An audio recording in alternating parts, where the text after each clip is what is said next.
नमस्कार, आप देख रहे हैं ग्रामीण तहकीकात और मैं हूं आपके साथ शहरी। तहसील भगवानपुर में नहीं, प्रदेश में हर तहसील में होना चाहिए।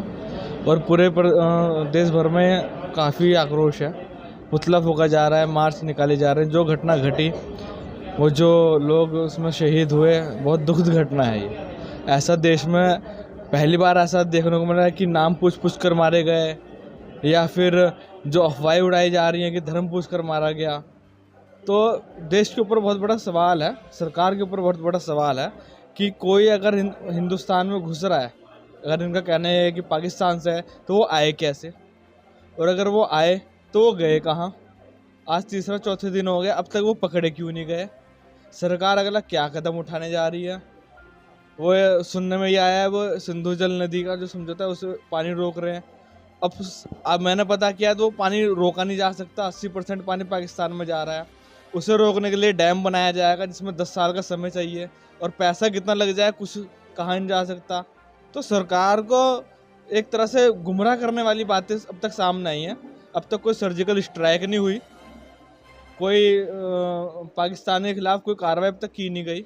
अब तक ये नहीं पता चल पाया वो घुसे किस तरह।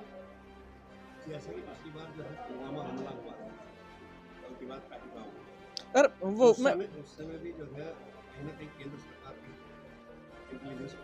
जाहिर सी बात है, इसमें विपक्ष को मजबूती से सवाल करना चाहिए। देश की जनता सवाल कर रही है, अरे भाई पुलवामा अटैक हुआ था, उसका आसलक पर्दाफाश हुआ कि इतनी भारी मात्रा में RDX आया और हमारे देश के मिलिट्री को मिलिट्री वालों को शहीद किया गया, उनकी हत्याएं की गई। उसमें हिंदू भी था, सिख भी थे, मुसलमान भी थे। इतनी भारी मात्रा में RDX आया किस तरह, कौन कौन अधिकारी लिप्त थे, इन्हीं के सरकार में ऐसा क्यों हो रहा है। और मैं ये भी कहना चाहता हूँ कि जब जब भारत के अंदर चुनाव होते हैं, ऐसा तभी क्यों होता है। बिहार के अंदर चुनाव है, गुजरात के अंदर चुनाव है, ऐसा तब क्यों होता है। ये देश सवाल कर रहा है।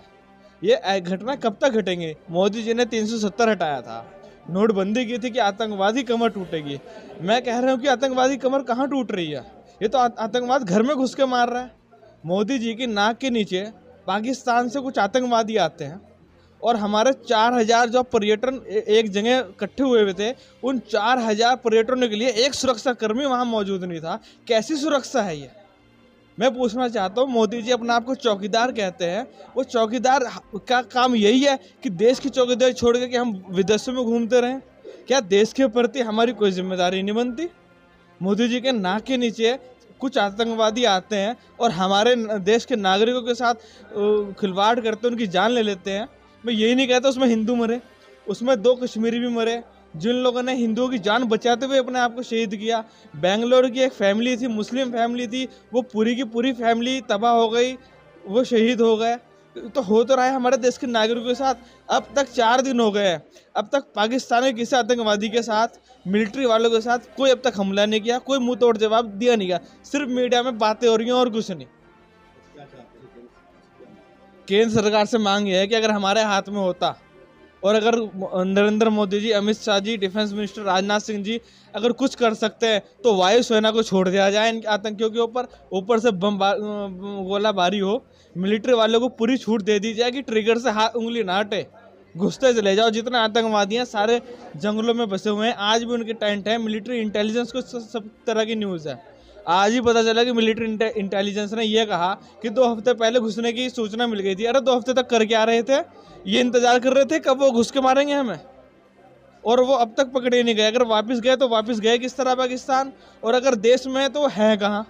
कितने बड़े सवाल हैं। सिर्फ हिंदू मुस्लिम करने से कुछ नहीं होने वाला। ये देश गलत राह पर चल पड़ेगा इस तरह। लोग बेकाबू होते जा रहे हैं, लोगों की भावनाओं के साथ खिलवाड़ हो रहा है, और हमारी सरकार पाकिस्तान को मुंह तोड़ जवाब नहीं दे पा रही।